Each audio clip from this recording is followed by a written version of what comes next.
No. Right on. Well, that's always been the thing, and the hard thing is that we have to do. We talked, you and I, Chris and I talked about this yesterday or a couple of days ago. We talked about how uh we actually got. I'm gonna rat you out. I asked him because he's like, I just don't understand why I don't have. I need to get more realtors to send business to me. I don't understand why they work with these crappy lenders and um uh so we started to talk about some of the basic things, and this ties into what you guys covered last week, which we're going to talk about a little bit about figuring out what your goal is and why that's your goal and what is it that it will get you to reach it. And so I asked Chris, how many brand new first time face-to-face realtor meetings did you go on last year or in 2024? How many? And it was less than, the answer is like, I don't know, less than 10. So my response to that is like, okay, well, how much did you think your business was going to grow based on that?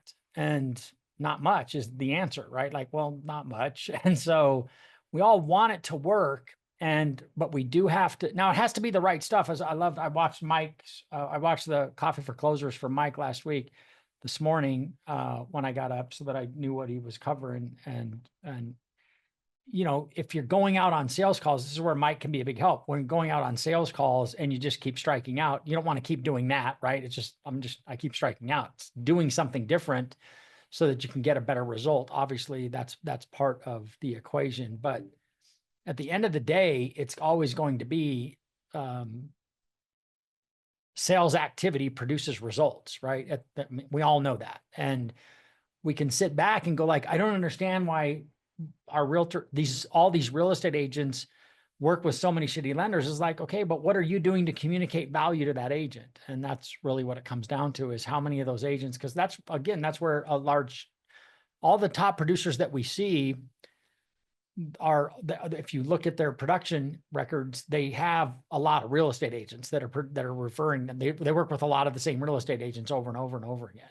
And then there's usually the big ones have like, half a dozen at the top and then a bunch in the middle. And then there's always, maybe the bottom 30% are one loan a year, but they got one loan from and if they did 500 loans and they got 50 loans is a career, right? Like for some people, right? 50 loans in a year. And so they got 50 loans from realtors that send them one deal along with all the other ones. So it is about figuring out how you're going to communicate that value to everybody. And you can't go on just 10 sales meetings or less. I don't know what the real number is, Chris, but you can't go on less than 10 sales meetings and expect your business to have grown at any level and think that like, well, yeah, I don't understand why anybody in sales would tell you, it's like, well, you got to meet with more, you got to do more of that. You have to have more sales meetings and figure out a way to communicate value with people and then continue to show value and show value and show value. We all know that Giuseppe spent 2 or 3 years prospecting Pam Kiger before the Kiger team sent him a deal because he knew they were a good quality team. And so, and then how many loans and how many repeat and referral loans did he get from that, right? After investing all that time and energy in growing that relationship. You all have people in your database, dream realtor client opportunity. They're not your clients yet, but they're dream realtors that you'd like to do business with. And my question is, how much value are you delivering on a regular basis to them and staying in front of them and trying for another meeting and see what, and really just to see what you can do for them? Is there anything I can do for you? Is there anything, here's something else that we're seeing that's working, instead of, do you have any leads? Because that whole process, nobody likes to just call people and ask for something. That's why I think that a lot of us don't do any sales calling, is like, we're asking for something. And our approach with the recruiting process is really, I'm just trying to get to know people and then see if I can turn that first meeting into a coffee meeting, which I've done. So it's my first phone call with a guy was like, I'm just trying to get to know you. And he's like, okay, well, I've been here for a long time. Everybody says that. Everybody's like, oh, I'm not interested in going. I'm not going to call any loan officers like, oh God, thanks for calling. I've been trying to figure out where I can go to my next company. Nobody's going to do that. Right. So it's going to be about building relationships. It's no different for you. And you have a lot of value. You have to communicate it. You have a ton of value, but you have to communicate it. They're not going to guess it. Like Chris, to your point, like there are a lot of shitty realtors out there or shitty lenders that do what this lady did, which is send a PDF of just sent the customer a PDF and here's a loan that you could do. And, you know, you showed them a total cost analysis and they're like, I want to work with you. And like, that was it. It was so, and they're not always that easy, obviously, but if that's the level of effort people are going to put into it, it's going to be, but you still have to communicate it to a lot of people, right? That's not going to happen otherwise. So that's it. It's Mike talked last week then about figuring out what your goal is going to be from the business planning standpoint for this year, and anything that you guys want to do. I like his approach. Is like, I don't want to force some system upon you. I don't want to do that anymore. I want you to figure out, like, tell me what you guys got to figure out what the goal is. And it can be production or income, however it is, and then work backwards. If you need a spreadsheet to do the math, let me know. But I think you all probably have something that you can access to do that. But I love his approach. Is like, why is that your goal? Let's get into it. Why is that your goal? And then what is it that you will get when you reach the goal?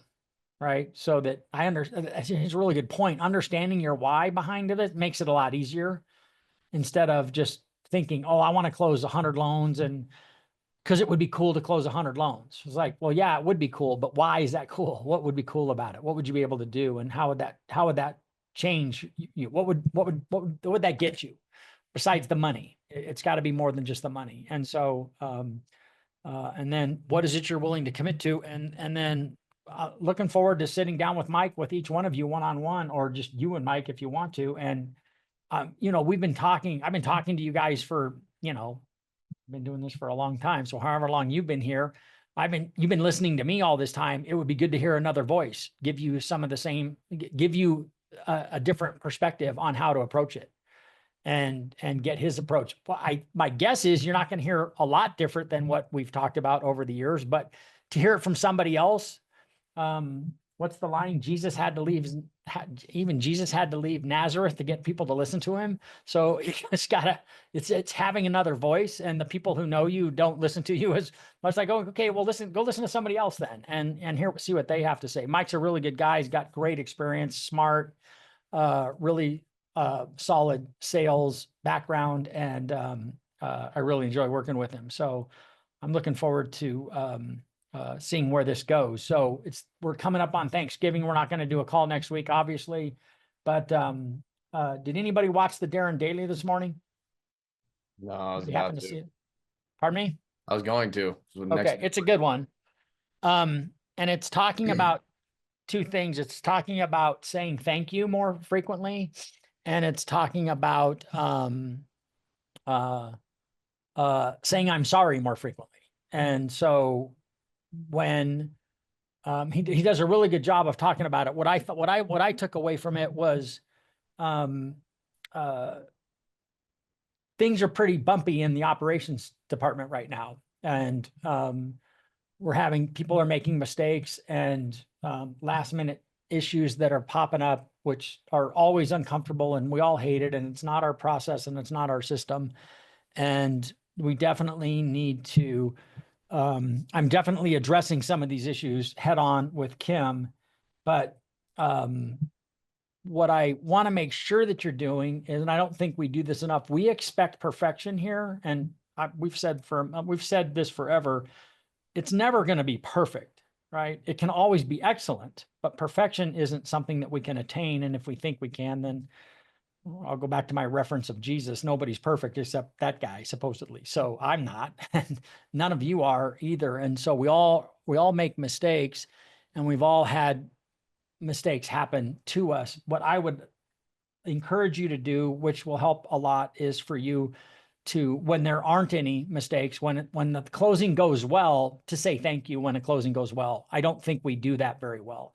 I think we're really good at saying, when it's fucked up, we talk about it a lot and we get all over it, but we don't recognize that the overwhelming high percentage majority of the transactions go off really well. And when they do, I think we could all do a better job. I know that I could do a better job of making sure we recognize when that happens. And that I think that would go a long way. And then if we make a mistake, saying we're sorry, right? Don't just, because I think that's another blind spot for a lot of salespeople is that we struggle, our egos prevent us from showing weakness and showing, I guess, I don't know if weakness is the right word, but showing, being humble enough to admit when when we made a mistake. Oh shit, I'm sorry I screwed that up. And what can I do to fix it? But showing gratitude when it goes well, I think will go a long way to make, they're working their butts off. And right now there's just a lot of challenges that we're working through that are really clunky. You're all aware of them, stuff in Encompass, stuff in Jungo. And, but I think that, so I'll forward the coffee for, if you didn't get the Darren Daily, I'll forward it to everybody after this and make sure you watch it.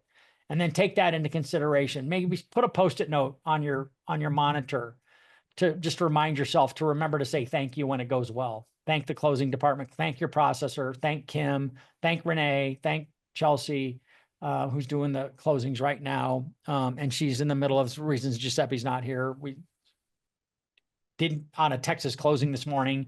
It's got to be approved. The docs have to be approved by Schwartz Docs. They weren't approved. It's delaying it. The closing's still going to go, but it's delaying it. So it's a pain in the ass. That these things, people make a mistake. It's like Chelsea's in the middle of this and it didn't run by Schwartz Docs or a Texas closing. Texas closings require Schwartz Docs to review the docs. It's stupid, but, and you pay them $125, but the title company wants, I don't know. It doesn't matter what the problem is. The issue is, make sure that you're showing gratitude for when the work is done well. And because we expect it to be perfect all the time.